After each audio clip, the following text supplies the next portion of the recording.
The morning of June 19th, 1944. Flagship Taiho, 15 miles west of carrier Zuikaku, Philippine Sea. Vice Admiral Jisaburo Ozawa stood on the flag bridge of Japan's newest and most powerful aircraft carrier, watching his air crews prepare for what he believed would be the decisive battle of the Pacific War. The ships beneath him represented the largest concentration of Japanese naval power since Pearl Harbor: 9 aircraft carriers, 5 battleships including Yamato and Musashi, the most powerful warships ever built, 13 cruisers, 28 destroyers, 430 carrier-based aircraft, augmented by over 500 land-based planes from Guam and the surrounding islands. If you're enjoying this deep dive into the story, hit the subscribe button and let us know in the comments from where in the world you are watching from today. Ozawa had spent 3 years preparing for this moment. The Americans were vulnerable, committed to an amphibious assault on Saipan with transport ships anchored off the beaches. Task Force 58, commanded by Vice Admiral Mark Mitcher, had positioned itself between Ozawa's fleet and the invasion beaches. 15 American carriers against his 9, 7 American battleships against his 5. The numbers appeared daunting, but Ozawa possessed advantages his opponent could not match. His aircraft had longer range. His carriers could launch strikes from 300 miles out while remaining beyond the reach of American counterattacks. The prevailing winds blew from east to west, meaning he could steam away from the Americans while launching and recovering aircraft. Most critically, Japanese land-based aircraft from Guam would shuttle between the island's airfields and his carriers, rearming and refueling between strikes, creating a devastating aerial bombardment that would overwhelm American defenses. The plan was perfect. The execution would be flawless. Also, Ozawa believed, what the Admiral could not see from his flag bridge was the catastrophic intelligence failure that had already doomed his operation. The 500 land-based aircraft he expected to supplement his carrier strikes had been systematically destroyed over the previous week. American carrier raids, beginning June 11th, had swept through the Marianas, demolishing Japanese air power on the ground and in the air. By June 19th, fewer than 50 operational aircraft remained on Guam, Rota, and Tinian combined. But this critical information had not reached Ozawa. Radio discipline and communication failures meant the first mobile fleet was sailing into battle, believing reinforcements existed when they had already been annihilated.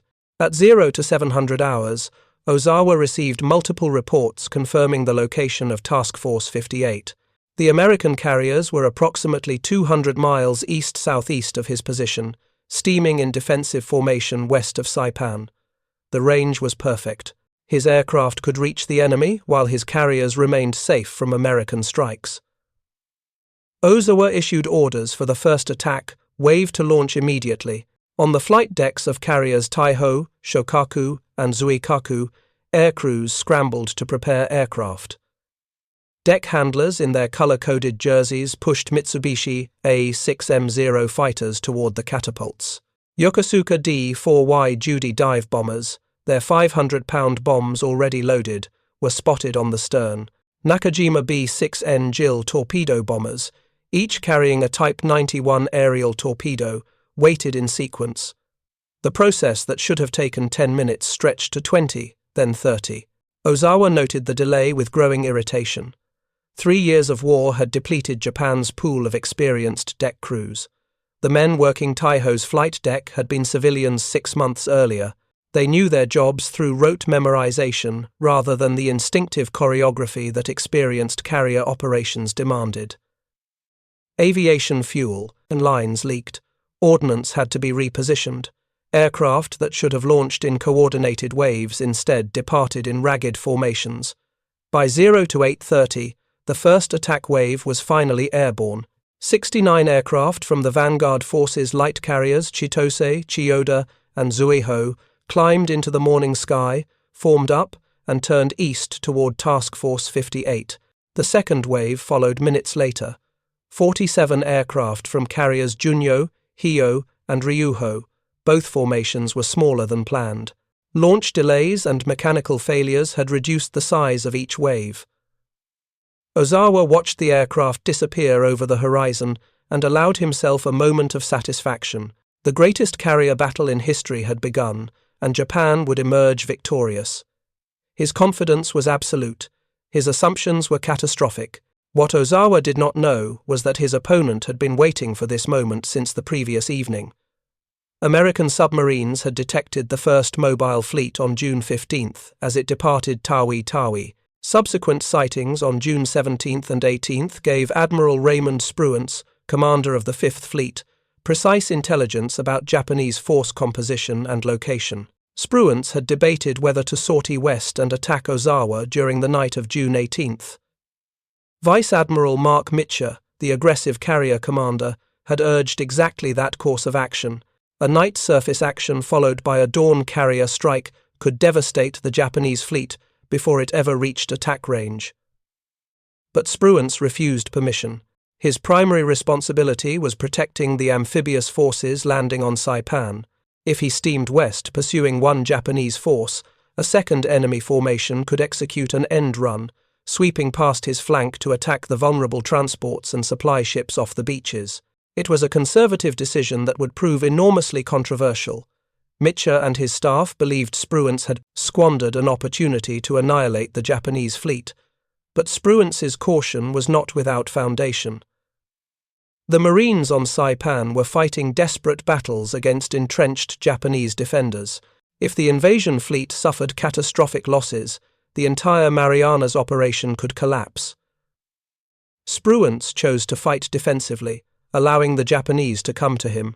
Instead of pursuing Ozawa, Spruance positioned Task Force 58 in a defensive formation specifically designed to absorb and destroy incoming air attacks. He deployed 7 battleships in a gun line 15 miles west of the carriers, creating a wall of anti-aircraft fire that any Japanese strike would have to penetrate. Each battleship mounted 12 5-inch 38 caliber dual-purpose guns equipped with VT proximity-fused shells that would detonate automatically near aircraft without requiring direct hits. Supplementing the heavy guns were dozens of 40mm Bofors quad mounts and 20mm Oerlikon cannon.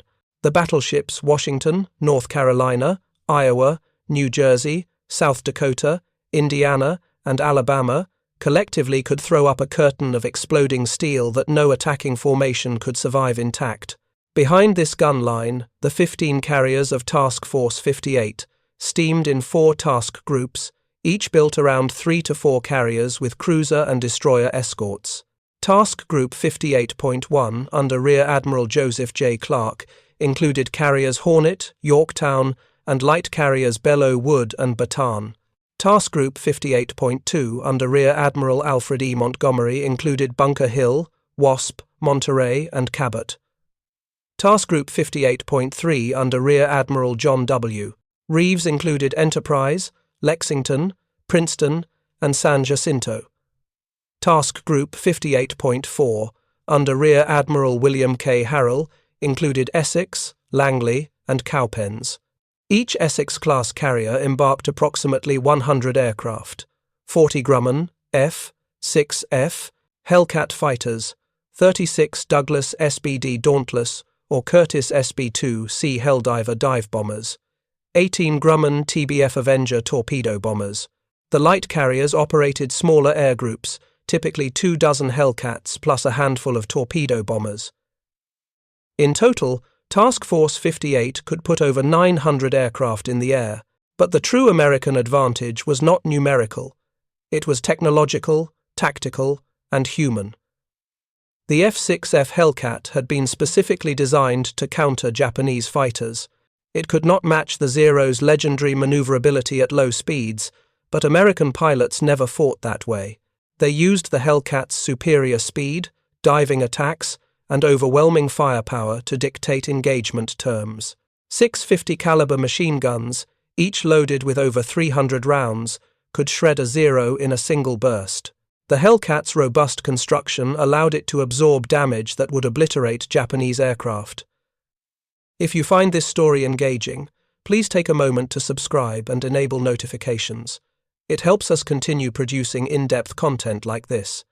Self-sealing fuel tanks prevented catastrophic fires. Armor plate protected the pilot from behind and below, American pilots had been trained extensively before reaching combat units. The average American naval aviator arrived at Task Force 58 with 300 to 600 hours of flight time. They had practiced gunnery until they could hit targets consistently. They had learned formation tactics, radio discipline, and emergency procedures through countless training flights over safe American waters. By contrast, Japanese pilot training had collapsed under the weight of fuel shortages and attrition. The superbly trained aviators who had attacked Pearl Harbor were dead, their expertise lost forever. Replacement pilots arrived at frontline units with as little as 70 hours total flight time. Many had never fired their guns at aerial targets. Some had never practiced combat maneuvers. They were being sacrificed against opponents who were better trained, better equipped, and flying superior aircraft. At 0 to 9:58 on June 19th, radar operators aboard the battleship Alabama detected incoming aircraft 150 miles to the west. The warning went out across Task Force 58. Mitchell ordered all carriers to turn into the wind and launch every available fighter. Within minutes, hundreds of Hellcats were climbing away from the flight decks, vectored by radar toward the incoming raid. The combat information centers aboard each carrier had been transformed into sophisticated battle management facilities. Radar scopes showed the position of every aircraft within 100 miles. Fighter directors studied the displays, calculating intercept courses and issuing instructions to airborne pilots via radio. Blue Flight, Vector 270, Angels 2 to 5, Bandits at 50 miles. The Japanese had no equivalent capability. Their aircraft radios were primitive when they functioned at all. Their radar technology lagged years behind American developments. Japanese pilots would fight this battle without coordinated direction, relying on visual identification and individual initiative in a chaotic, swirling melee.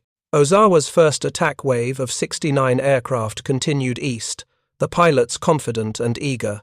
They had been told that American carriers were vulnerable, that Japanese fighting spirit would overcome any material disadvantage, that victory was assured if they pressed their attacks with sufficient determination. None of it was true. At approximately 10:36, 11 Hellcats from carrier Essex made first contact. Lieutenant Commander Charles Brewer led his division into the Japanese formation from above, diving through at high speed. The Hellcats' 650 caliber machine guns opened fire. Traced rounds arced through the air. A Zero exploded, its unprotected fuel tank igniting from a single burst. Another Japanese fighter spun away, trailing smoke. Control surfaces shot away. A Judy dive bomber tried to evade, rolling left, but the Hellcat pilot simply adjusted his aim and fired again. The bomber disintegrated. Within minutes, additional Hellcat divisions from Bunker Hill, Cowpens, and Princeton joined the engagement. The Japanese formation came apart under the onslaught. Pilots broke from their sections, jettisoning bombs and torpedoes to gain maneuverability. But maneuverability meant nothing when the enemy refused to turn. American pilots would make a single high-speed pass, firing a 2 to 3 second burst, then use their superior speed to zoom away and reposition for another attack. Japanese pilots would attempt to follow in turning fights, but the Hellcats simply accelerated out of range, climbing back to altitude advantage. It was not a dogfight. It was slaughter. Of the 69 aircraft in Ozawa's first wave, 42 were shot down before ever reaching the American fleet. The survivors, scattered and demoralized, pressed individual attacks against the nearest American ships. They flew directly into the wall of anti-aircraft fire from the battleship gun line. The proximity-fused shells were devastatingly effective. The radar-triggered fuses detonated the 5-inch shells when they came within 70 feet of an aircraft, creating expanding clouds of shrapnel that no pilot could evade through maneuvering. A Jill torpedo bomber approaching at wave-top height suddenly vanished in a sphere of black smoke as 3 proximity shells detonated simultaneously around it. A Zero attempting a suicide dive on the battleship Indiana was hit by 4 5-inch rounds in less than 2 seconds. The aircraft came apart in mid-air, tumbling into the sea 500 yards from its target. The few Japanese aircraft that survived the fighter interception and the gun line attempted desperate attacks on the American carriers. Most dropped their ordnance hastily and fled. One Judy dive bomber scored a near miss on the carrier Wasp, close enough to damage some topside equipment but causing no significant harm. Another torpedo passed harmlessly astern of the carrier Bunker Hill, its spread poorly calculated. By 1100 hours, Ozawa's first attack wave had been annihilated. Fewer than 10 aircraft from the original 69 returned to their carriers. American losses totaled 1 Hellcat shot down in the initial intercept. The exchange ratio was over 40-1. On the flag bridge of carrier Taiho, Ozawa received fragmentary reports of the engagement. His radio operators intercepted excited transmissions from surviving pilots claiming hits on American carriers. One reported a carrier definitely sunk. Another claimed heavy damage to multiple ships. These wildly optimistic assessments bore no relationship to reality, but Ozawa had no way to verify them. He believed his first strike had achieved significant success. He ordered the second wave to proceed as planned and began preparing a third strike. At 0 to 8:45, even as his first attack wave flew toward its destruction, Ozawa's flagship Taiho had turned into the wind to launch her contribution to the second strike wave. 16 Zeros, 17 Judy dive bombers, and 9 Jill torpedo bombers began their takeoff rolls, engines roaring to full power. The aircraft circled overhead, forming up into attack formation. It was at this moment that USS Albacore, a Gato-class submarine that had been stalking Ozawa's carrier force since dawn, reached ideal firing position. Commander James Blanchard, Albacore's commanding officer, had spent 3 hours maneuvering through the destroyer screen, using every trick of submarine warfare to position his boat for a shot at the enemy carriers. Now he had Taiho centered in his periscope, range 1,200 yards, speed 27 knots, angle on the bow 45 degrees port. Perfect. Blanchard ordered his fire control team to prepare a 6-torpedo spread. But at the critical moment, Albacore's mechanical fire control computer failed. The complex analog system that calculated torpedo firing solutions simply stopped working. Blanchard had seconds to decide: manual fire or abort.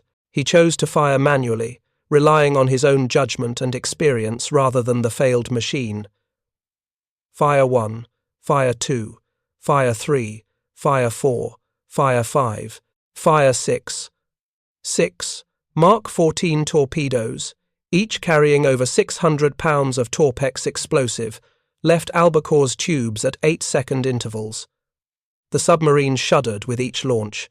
The torpedoes accelerated to 46 knots, running at a depth of 10 feet, their magnetic and contact exploders armed and ready. On Taiho's bridge, lookouts spotted the torpedo wakes approaching from the starboard beam. The loudspeakers blared warnings. Some crew members felt cold dread. One of Taiho's own attack pilots, Warrant Officer Sakio Komatsu, saw the incoming torpedoes while circling overhead. Without hesitation, he broke formation and dove his fully fueled and armed aircraft directly into the path of the nearest torpedo. Komatsu's sacrifice detonated one torpedo short of its target. 4 others missed cleanly, passing ahead or astern of the carrier. But the 6th torpedo found its mark. The explosion struck Taiho's starboard side just forward of the island structure.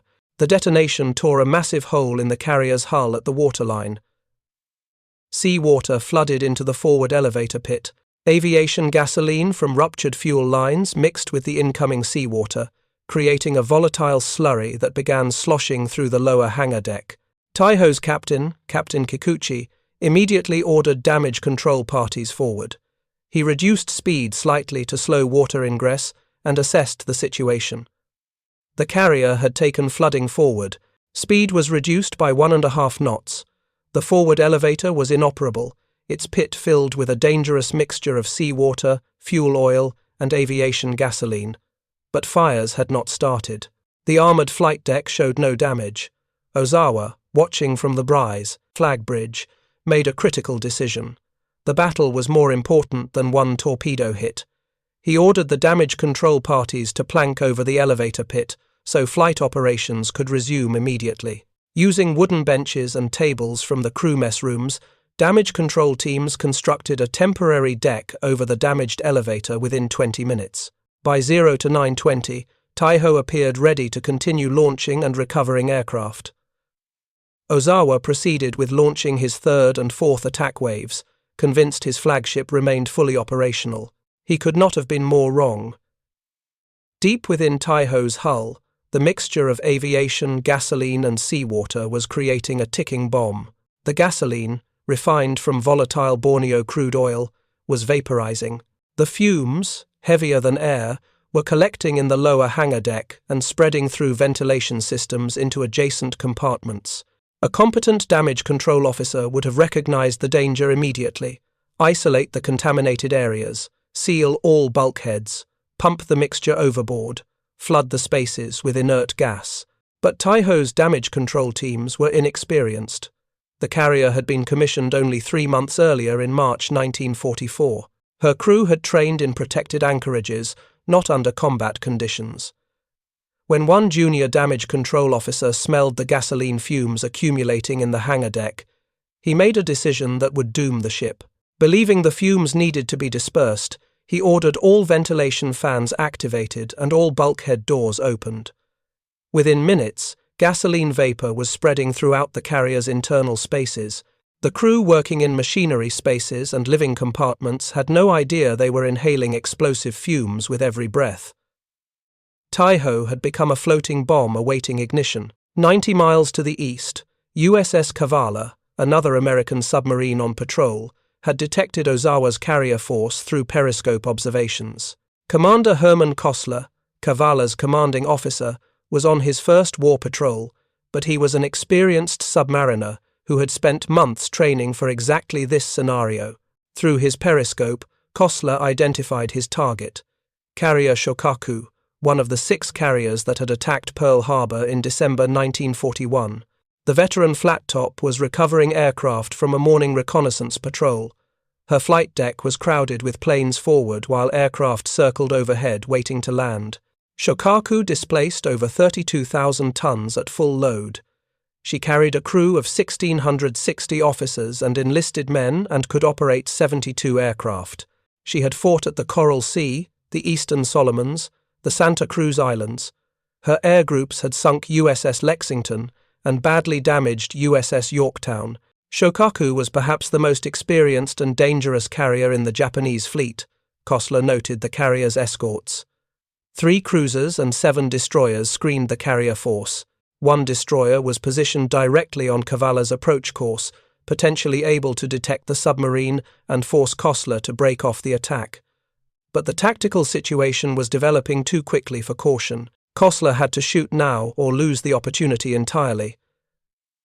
At 11:52, with Shokaku at a range of 900 yards, Kostler fired 6 torpedoes in a tight spread. The Mark 14s left the tubes at precise intervals, running hot and true toward the target. Through the periscope, Kostler watched 3 distinct plumes of water erupt along Shokaku's starboard side. 3 hits, perfect. The first torpedo struck near the bow, tearing open the forward aviation fuel tanks. The second hit amidships, flooding machinery spaces and buckling internal bulkheads. The third explosion occurred aft, near the island structure. On Shokaku's hangar deck, aviation fuel from the ruptured forward tanks ignited immediately. Aircraft that had just landed and were being refueled exploded into flames. Ammunition cooked off. Bombs exploded. The fires spread rapidly through the hangar, fed by thousands of gallons of aviation gasoline stored in ruptured tanks and fuel lines. Shokaku's captain, Captain Matsubara Hiroshi, ordered all damage control parties to fight the fires while attempting to contain the flooding in the machinery spaces. But the damage was catastrophic. Seawater was pouring into the ship faster than pumps could remove it. The fires in the hangar deck were generating intense heat that weakened structural members. Internal explosions were tearing through the carrier's guts. At 12:35, barely 40 minutes after the torpedo hits, a massive explosion erupted from Shokaku's hangar deck. The blast blew out the sides of the carrier and sent flaming debris hundreds of feet into the air. The ship rolled to starboard, her flight deck tilting at an impossible angle. Captain Matsubara gave the order to abandon ship. Crew members jumped from the tilting deck into the oil-covered water. Destroyers moved alongside to pick up survivors, but many men were trapped below decks as Shokaku capsized. At 13:1, the carrier rolled completely over and sank stern first. 887 officers and sailors went down with her, along with 376 members of the 601st Naval Air Group. USS Kavala's crew heard and felt the massive explosions and breaking up noises as Shokaku sank. Commander Kosler radioed his boss in Hawaii, Vice Admiral Charles Lockwood. "Believe that baby sank. 1 carrier down, 8 more to go." Aboard Taiho, Ozawa received reports that Shokaku had been torpedoed and was in serious trouble. He could not yet know she had sunk. Communication difficulties and the chaos of battle meant accurate information reached the flagship with agonizing delays. What Ozawa did know was that his second attack wave of 128 aircraft had been launched and was approaching Task Force 58. Surely this larger strike, with nearly twice as many aircraft as the first wave, would overwhelm American defenses. Once again, he was catastrophically wrong. American radar detected Ozawa's second wave at 1100 hours, while still 60 miles out. Vice Admiral Mitcher ordered every available Hellcat launched immediately. Over 200 American fighters climbed to intercept. The engagement began at 11:30 when 12 Hellcats from carrier Essex, led by Commander David McCampbell, dove into the Japanese formation from 17,000 feet. McCampbell would become the Navy's leading ace of the war, with 34 confirmed victories. On this day, he began writing his legend. His division tore through the Japanese bombers, downing 7 aircraft in the opening pass. Other Hellcat divisions piled into the melee, the sky filled with aircraft, gun smoke, and falling wreckage. Japanese pilots found themselves outnumbered and outclassed. Their Zeros could not catch the Hellcats in level flight. Their dive bombers could not evade the diving attacks. Their torpedo bombers were too slow to survive. Within 30 minutes, over 70 Japanese aircraft from the second wave had been shot down. The survivors broke through to attack the American fleet and flew directly into the same wall of anti-aircraft fire that had devastated the first wave. The battleships opened fire at maximum range, their radar-directed 5-inch guns creating a nearly impenetrable barrier. Proximity-fused shells detonated in clusters, each explosion creating deadly shrapnel clouds. Japanese pilots pressed their attacks with suicidal determination. Some dropped bombs that fell harmlessly into the sea, others attempted to crash their damaged aircraft into American ships in improvised kamikaze attacks before the tactic had been formally adopted. None succeeded. The few aircraft that penetrated from the defensive fire and reached attack positions scored only near misses. The carrier group under Rear Admiral Montgomery suffered minor damage from bomb fragments. One torpedo bomber launched a torpedo at the carrier Enterprise that exploded harmlessly in her wake. By 12:30, Ozawa's second attack wave had been annihilated. Fewer than 30 aircraft from the original 128 returned to their carriers. Task Force 58 had lost fewer than 10 fighters in combat. The exchange ratio exceeded 12-1. American pilots were already calling it a turkey shoot. The Japanese attack waves were helpless targets, cut down methodically by superior aircraft, better tactics, and overwhelming numbers. The contrast with earlier Pacific battles was absolute. At Coral Sea in May 1942, Japanese and American carrier forces had fought to a draw. At Midway in June 1942, the Americans had prevailed through a combination of excellent intelligence, aggressive tactics, and Japanese errors. But those battles had been contests between roughly equal opponents. This was different. This was industrial murder. Japan was fighting with obsolete aircraft flown by poorly trained pilots against an enemy that had evolved beyond their capacity to match. Aboard flagship Taiho, the afternoon of June 19th brought a moment of terrible clarity that Vice Admiral Ozawa could not yet perceive. His third attack wave of 47 aircraft had launched at 10:15 and was now engaged somewhere over the Philippine Sea. His fourth wave of 82 aircraft had departed at 11 and was approaching the American fleet. Fragmentary radio reports suggested both strikes were encountering heavy resistance, but Ozawa still believed his attacks were inflicting serious damage on Task Force 58. The reality was far grimmer. His third wave had become completely lost, failed to locate the main American formation, and instead attacked outlying ships near Guam. There, they encountered F-6F Hellcats from carriers Cowpens, Hornet, and Essex, led by Commander David McCampbell. The Japanese aircraft were attempting to land at Orote Field on Guam when the Hellcats struck. McCampbell's division tore through the landing pattern like wolves among sheep.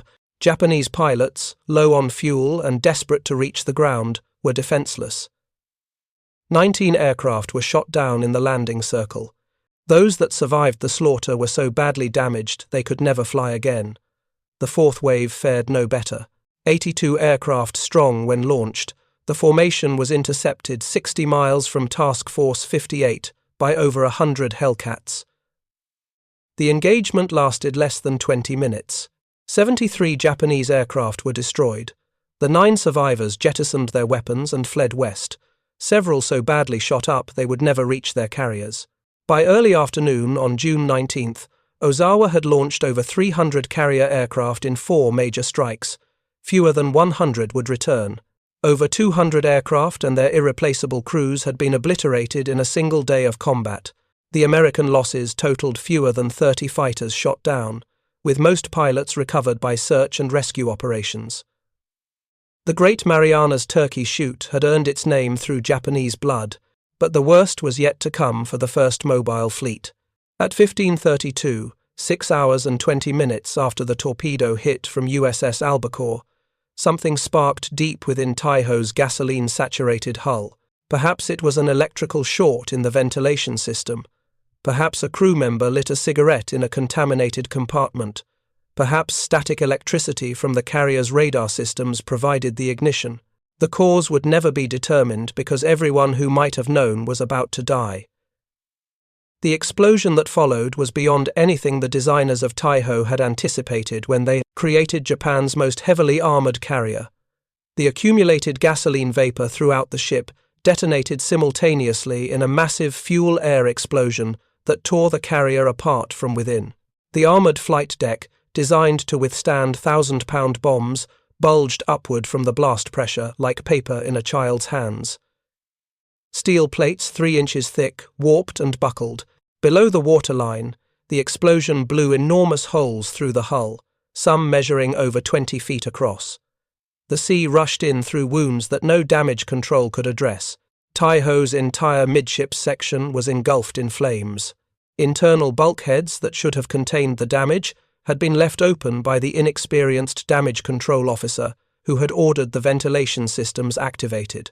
The fire spread through every deck from the machinery spaces to the hangar.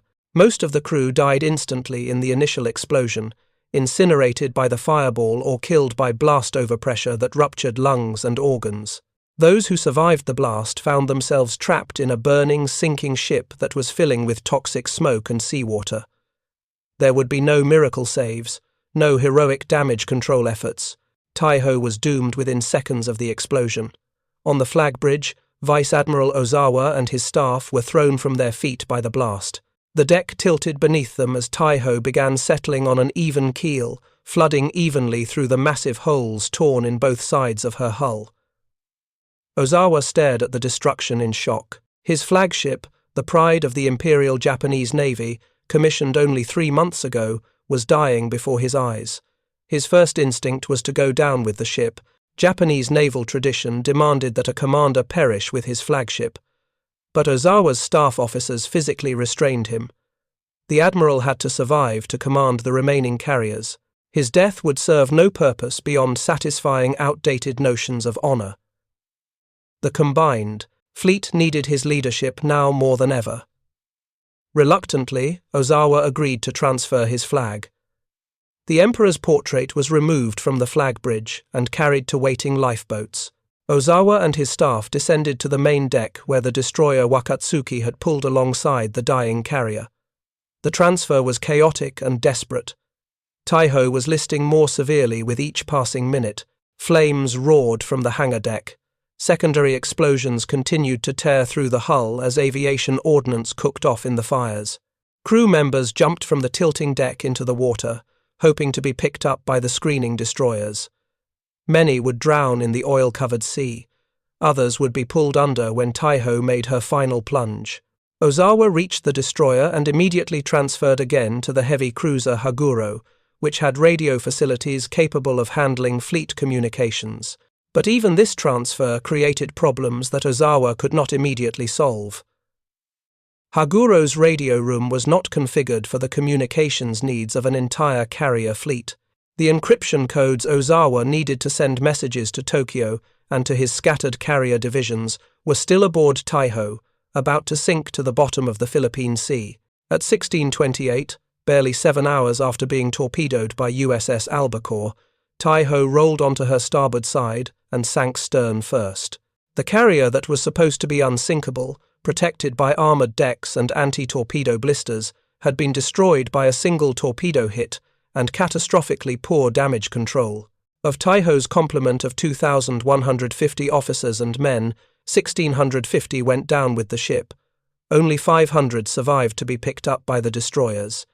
Japan's newest and most powerful carrier had lasted exactly 3 months and 12 days from commissioning to sinking. She had never launched a single successful strike against enemy forces. Her aircraft had participated in the 4 attack waves of June 19th, but achieved nothing. Now she was gone, taking with her not just her crew but also the illusion that Japanese carriers could survive in combat against American forces. Aboard heavy cruiser Haguro, Vice Admiral Ozawa attempted to assess the situation and determine his next move. The reports reaching him were fragmentary, delayed, and often contradictory. Shokaku had been torpedoed and was reportedly sinking or had already sunk. Taiho had just gone down. His 4 major attack waves had departed with over 300 aircraft. Radio intercepts suggested heavy combat over the American fleet. Excited pilot reports claimed multiple carrier hits and probable sinks, but the actual return rates told a different story. Aircraft were straggling back to the remaining carriers in tiny groups, many so badly damaged they crashed on landing. Precise loss figures were impossible to determine in the chaos, but it was becoming clear that casualties were catastrophic. Ozawa still possessed 7 carriers, the fleet carriers Zuikaku, Junyo, and Hio, the light carriers Ryuho, Chitose, Chiyoda, and Zuiho, but their air groups had been gutted. Of the 430 aircraft that had departed his carriers that morning, fewer than 100 remained operational. Many pilots were dead. Many more were missing, having ditched in the ocean when their damaged aircraft ran out of fuel. The cream of Japan's remaining naval aviation had been destroyed in a single day. What Ozawa did not yet know was that the land-based aircraft he had counted on to supplement his carrier strikes had also been annihilated. The 500 planes supposedly available on Guam had been reduced to fewer than 50 operational aircraft by relentless American carrier raids. Those few that attempted to engage Task Force 58 were shot down almost immediately by the combat air patrols. The entire foundation of Operation Ago had collapsed. The plan assumed land-based aircraft would wear down American defenses before the carrier strikes arrived. It assumed Japanese carriers could shuttle their aircraft between ships and island bases, rearming and refueling between strikes. It assumed American carriers would be damaged by the coordinated attacks, reducing their capability to launch counterstrikes. None of these assumptions had proven true. The land-based aircraft were gone. The shuttle bombing concept had failed because the island bases were under constant American attack, and Task Force 58 remained fully operational, its carriers untouched, its aircraft complement intact, its appetite for destruction unsatisfied. As darkness approached on June 19th, Ozawa faced a terrible decision. He could remain in the area and continue the battle on June 20th, hoping somehow to achieve the decisive victory that had eluded him all day. Or he could retreat northwest, preserving his remaining carriers and aircraft for future operations. Japanese naval doctrine emphasized the decisive battle, the single climactic engagement that would destroy enemy naval power and alter the course of the war. Retreat violated everything Ozawa had been taught. But remaining in the area with 7 carriers and fewer than 100 operational aircraft against 15 American carriers with over 800 aircraft was suicide. Ozawa chose discretion. He ordered the 1st Mobile Fleet to retire northwest, away from Task Force 58. The fleet would rendezvous with its oiler group and refuel before deciding on further action. It was the correct decision tactically, but it meant acknowledging defeat. The decisive battle had been fought and lost. On June 20th, Task Force 58 finally received permission from Admiral Spruance to pursue the retreating Japanese fleet. All day on June 19th, Vice Admiral Mitcher had watched Japanese attack waves being slaughtered over his carriers, while his own strike aircraft remained on deck. The defensive battle had been a spectacular success, but Mitcher was a carrier man who believed in aggressive offense. Now, finally, he could unleash his air groups against Ozawa's retreating carriers, but finding the Japanese fleet proved difficult. American search planes had to cover thousands of square miles of ocean, and Ozawa had a significant head start. It was not until late afternoon on June 20th that scout aircraft finally located the 1st Mobile Fleet over 275 miles northwest of Task Force 58. The range was extreme. American carrier aircraft would be operating at the absolute edge of their combat radius. If the strike launched now, many aircraft would not have enough fuel to return to their carriers. Pilots would have to ditch in the ocean after dark, and night recoveries were notoriously dangerous. Mitcher understood the risks. He also understood this might be the only opportunity to destroy what remained of Japanese carrier power. He made the decision in seconds. Launch 'em. At 16:36 on June 20th, 216 aircraft departed the flight decks of Task Force 58, 77 Hellcat fighters, 54 Avenger torpedo bombers, 85 Helldiver, and Dauntless dive bombers. They flew northwest into the setting sun, racing against time and fuel consumption to reach the Japanese fleet before darkness made the attack impossible. The strike arrived over Ozawa's force at 1840, with perhaps 30 minutes of usable daylight remaining. The Japanese fleet was spread across miles of ocean, the carriers separated from their escorting battleships and cruisers. American pilots selected targets and dove to attack.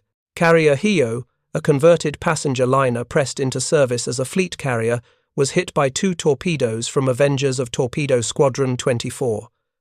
The torpedoes tore open her hull below the waterline. Within minutes, Hio was listing heavily and losing speed. Her crew fought desperately to contain the flooding, but the damage was too severe. At 19:32, Hio capsized and sank, taking over 600 men with her. Carrier Zuikaku, sister ship to the sunken Shokaku and the last surviving carrier of the Pearl Harbor attack force, was hit by multiple bombs that started fires on the flight deck and penetrated into the hangar. Damage control teams managed to contain the fires, but Zuikaku was badly hurt. Carrier Chiyoda took bomb damage that knocked out her forward elevator and started fires amidships. Battleship Haruna was hit by a bomb that penetrated her superstructure but failed to detonate. 1 heavy cruiser and several destroyers suffered varying degrees of damage. 2 fleet oilers accompanying the carrier force were hit repeatedly and sank quickly. But the greatest drama was not in the attack itself. It was in what followed. As American aircraft turned east to return to their carriers, pilots checked their fuel gauges and realized what many had already suspected. They did not have enough fuel to make it home. The sun set at 19:15. By 2000 hours, as aircraft began approaching Task Force 58, the night was completely dark. Pilots flying on fumes searched desperately for their carriers in the blackness. Some aircraft simply ran out of fuel and ditched in the ocean. Pilots and crews scrambled into life rafts, hoping rescue ships would find them in the vast Pacific darkness. Others made it to the vicinity of the task force, but could not identify their specific carrier in the confusion. Circling aircraft collided in mid-air. Some pilots, exhausted and disoriented, attempted to land on carriers not equipped to recover their aircraft types. Vice Admiral Mitchell made a decision that was both compassionate and risky. He ordered every ship in Task Force 58 to turn on its lights.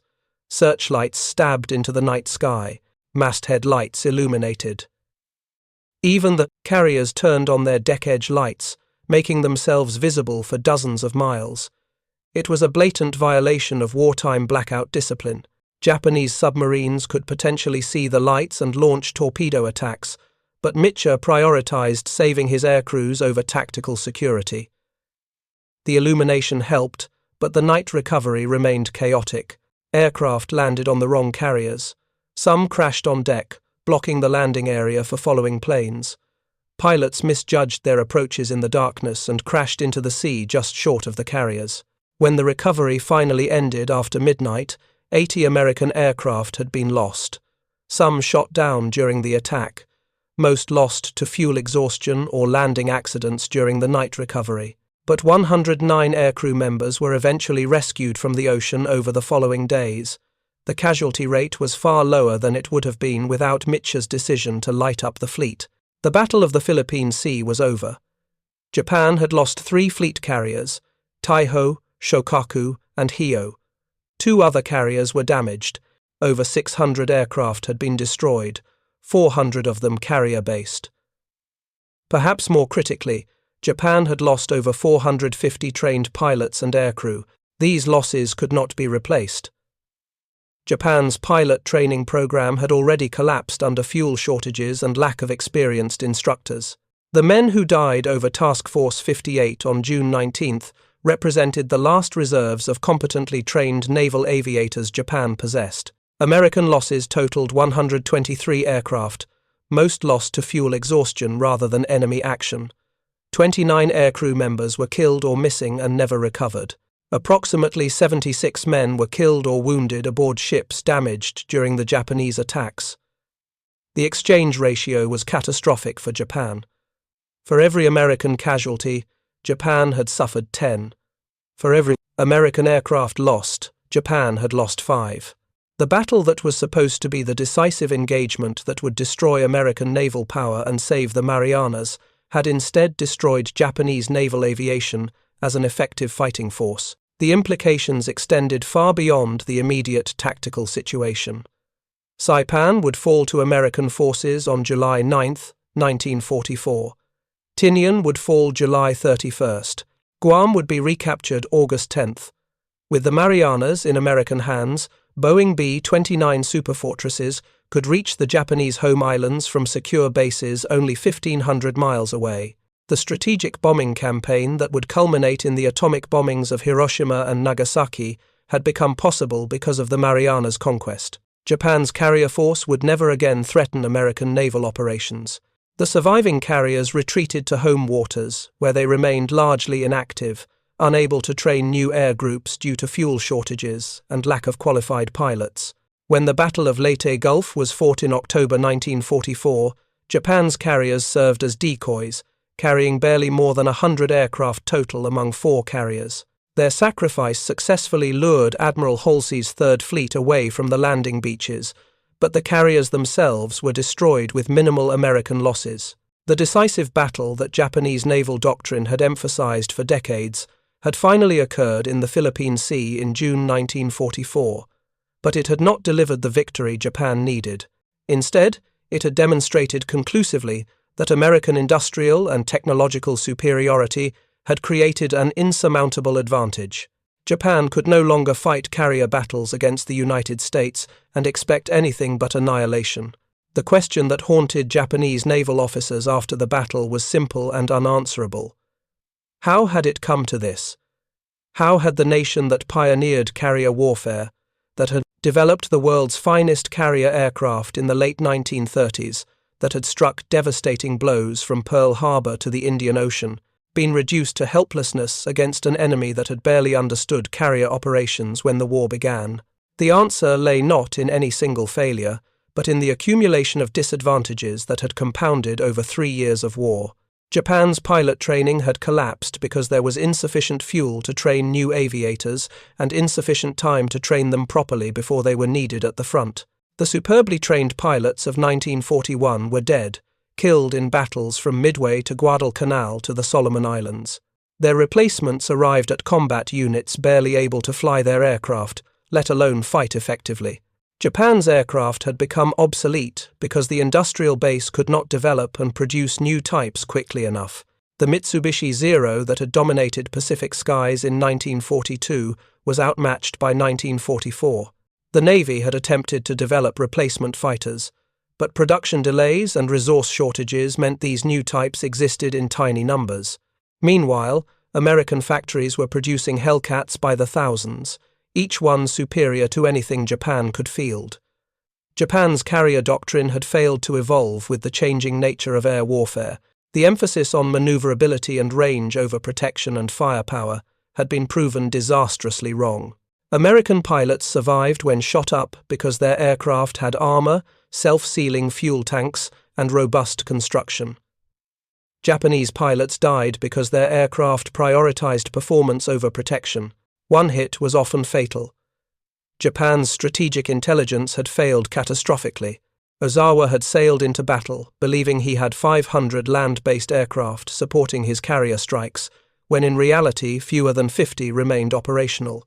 He believed his attacks were damaging American carriers when they were being slaughtered without achieving any significant hits.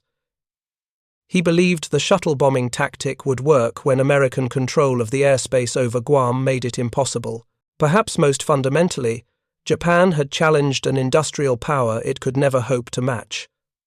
By mid-1944, the United States was producing aircraft 3 times faster than Japan. American pilot training was turning out competent aviators with hundreds of hours of flight time. American carrier construction had produced the Essex-class fleet carriers in numbers Japan could never approach. Task Force 58 alone represented more naval aviation striking power than the entire Imperial Japanese Navy could muster.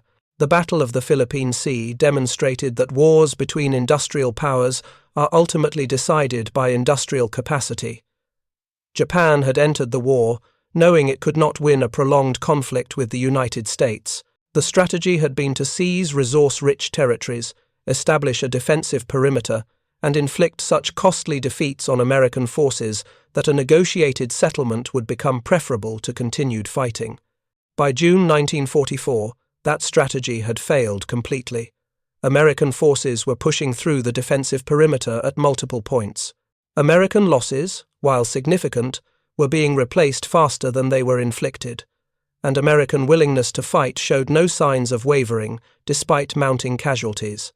Vice Admiral Ozawa survived the battle and continued to command Japanese carrier forces for the remainder of the war. But his carriers would never again pose a serious threat to American operations. At Leyte Gulf in October 1944, Ozawa's northern force served as bait to lure Halsey away from the invasion beaches. The carriers Zuikaku, Zuiho, Chitose, and Chiyoda were all sunk by American carrier aircraft in a one-sided slaughter that mirrored the Philippine Sea battle. Ozawa escaped aboard a cruiser, but his carrier force was annihilated.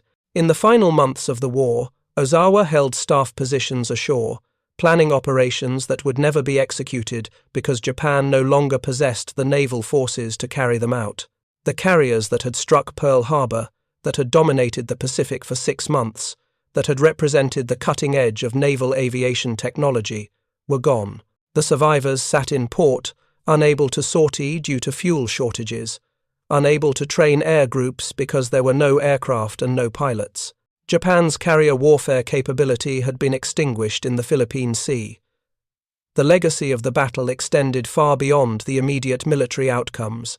The Great Marianas Turkey Shoot became a symbol of American technological and tactical superiority.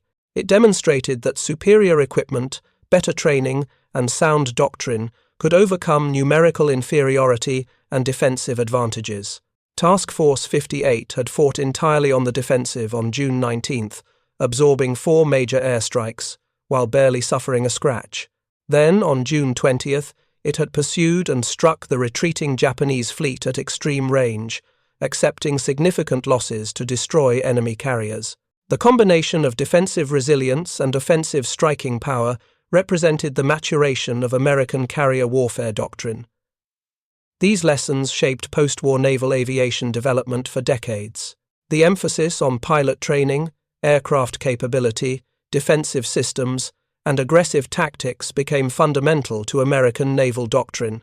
The F-6F Hellcat, which had dominated the Philippine Sea battle, set the standard for what carrier fighters needed to be: fast, heavily armed, well-protected, and capable of absorbing punishment.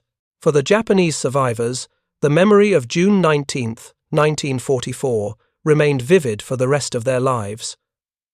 Pilots who had witnessed their squadrons being decimated by superior American forces, sailors who had abandoned burning carriers, officers who had watched years of careful preparation and doctrine collapse in a single day of combat.